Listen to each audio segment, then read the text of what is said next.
Double R के मोजिज दोस्तों, मैं हूँ रिजवान रजी और आप देखने और सुनने वालों को अस्सलाम वालेकुम।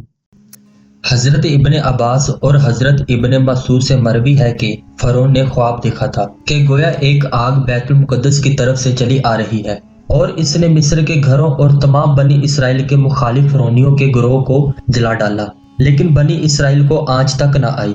फिरौन ने बेदार होने के बाद अपने मुल्क के तमाम काहनों, नजूमियों, जादूगरों और दीगर माहिरीन को जमा किया और सबसे इस ख्वाब की ताबीर मालूम की, जिस पर इन्होंने जवाब दिया, बनी इसराइल में एक बच्चा पैदा होगा और उसके हाथों अहले मिस्र की हलाकत होगी। बनी इसराइल के हाँ भी शुरू से ही ये बात मशहूर थी कि इन्हीं में एक बच्चा पैदा होगा जो बड़ा होकर फिरौन का तख्ता उल्टेगा और बनी इसराइल के पास मिस्र की भागदौड़ आएगी। ये खबर फिरौन मिस्र को भी उसके दरबारियों ने पहुंचा दी थी। लिहाजा इस ख्वाब के बाद वो मजीद फिक्रमंद हो गया और जारी कर दिया कि बनी इसराइल में पैदा होने वाले तमाम लड़के कत्ल कर दिए जाए। इस हुक्म के बाद फिरौन के हवारियों और उसके सिपहसालारों ने हर मुमकिन इकदाम उठा लिया कि कोई नौमौलूद लड़का जिंदा ना बच पाए, लेकिन अल्लाह के फैसले अटल होते हैं। देखते ही देखते बनी इसराइल के हजारों नौमौलूद बच्चे ज़िबा कर दिए गए। फिर एक वक्त वो आया कि जब किप्ती सरदारों ने फिरौन से कहा कि अगर बनी इसराइल के लड़कों का इसी तरह कत्ले आम होता रहा तो हमें आइंदा खिदमतगार मिलना मुश्किल हो जाएंगे और फिर हमारे ये कमतर, घटिया और गलीज काम कौन करेगा। इस पर फिरौन ने हुक्म जारी किया कि 1 साल छोड़कर बच्चे कत्ल किए जाए। इन ही हालात में हजरत मूसा अलैहिस्सलाम पैदा हुए। निजोमियों ने फिरौन को इतला दी कि बच्चा पैदा हो चुका है। इस इतला ने फिरौन को बदहवास कर दिया और उसके सिपा ने घर घर तलाशी शुरू कर दी। हजरत मूसा के भाई हजरत हारून अमन वाले साल में पैदा हुए थे, जबकि हजरत मूसा कत्ल वाले साल में पैदा हुए। मगर अल्लाह ने इनकी हिफाजत का सामान इसी तरह फरमाया कि उनकी वालदा पर मामूल के मुताबिक हमल के असर जाहिर नहीं हुए, जिससे फिरौन की छोड़ी हुई दाइयों की निगाह में ना आए। यूं विलादत का मरहला तो खामोशी से गुजर गया और हुकूमत के इल्म में ना आ सका, लेकिन विलादत के बाद भी कत्ल का अंदेशा मौजूद था। अल्लाह ताला ने इसका हल भी मूसा की वालिदा को समझा दिया। चुनाचा उन्होंने बच्चे को संदूक में लिटाकर दरिया नील में डाल दिया।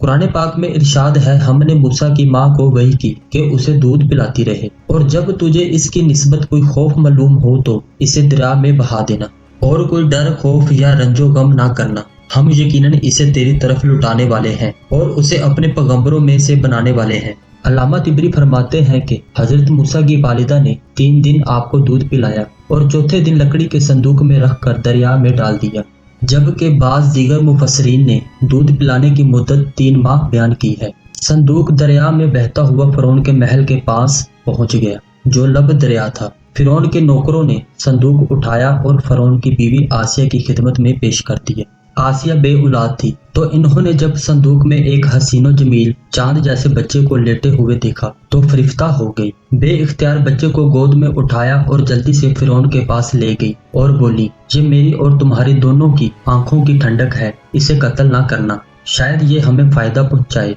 या हम इसे अपना बेटा बना लें। ख्वाहिश के पेश नजर फिरौन ने परविश की इजाजत दे दी। इधर हजरत मूसा अलैहिस्सलाम की वालिदा ने इन्हें दरिया के सुपुर्द तो कर दिया था, लेकिन वो बेकरार थी। चुनाचा इन्होंने हजरत मूसा की बहन मरियम बिनते इमरान को भाई की खबर गिरी के लिए भेजा। मरियम दूर से संदूक को देखते हुए दरिया के किनारे किनारे चलती हुई आई और फिरौन के महल तक पहुंच गई, जहां फिरौन की बीवी दीगर औरतों के साथ बड़ी देर से मासूम बच्चे को दूध पिलाने की कोशिशों में मसरूफ थी, लेकिन कोई आया उन्हें दूध पिलाने और चुप करवाने में कामयाब नहीं हो रही थी। कुरान पाक में इरशाद है, और हमने पहले ही से उस पर दाइयों के दूध हराम कर दिए थे। जो जो वक्त गुजरता जा रहा था, भूखे बच्चे की बेताबी देखकर आसिया की बेचैनी बढ़ती जा रही थी। हजरत मूसा की बहन मरियम दरवाजे पर खड़ी ये सब मंजर देख रही थी। बिल आखिर बोल पड़ी, क्या मैं तुम्हें ऐसा घराना बताऊं कि जो तुम्हारे लिए इस बच्चे को पाले और इसकी खैर ख्वाहिश से परवरिश करे। फिरौन की बीवी की ख्वाहिश पर मरियम जल्दी से घर जाकर अपनी वालिदा को महल में ले आई और हजरत मूसा ने फौरी तौर पर अपनी वालिदा की छाती से लगकर दूध पी लिया। यूं अल्लाह ने आपकी वालिदा से किया हुआ वादा पूरा कर दिखाया। इरशाद बारी ताला है, तो हमने इनको उनकी माँ के पास पहुंचा दिया ताकि इसकी आंखें ठंडी हों और वो गम ना खाएं और जान ले कि अल्लाह का वादा सच्चा है, लेकिन अक्सर लोग नहीं जानते। آسیہ نے حضرت موسیٰ کی والدہ سے کہا کہ وہ محل میں ہی رہنے لگیں اور اس بچے کی پرورش کریں، لیکن موسیٰ نے انکار کر دیا کہ میرے شوہر اور بچے پریشان ہوں گے۔ اس پر آسیہ بچہ انہیں دینے پر مجبور ہو گئی۔ پھر اس نے بچے کے لیے وظیفہ بھی مقرر کر دیا۔ یوں اللہ کی شان دیکھیے کہ جس بچے کے خوف سے فرعون نے ہزاروں بچے ذبح کروا دیے، وہ بچہ فرعون ہی کی زیر نگرانی اور سرکاری تحفظ میں پروان چڑھنے لگا۔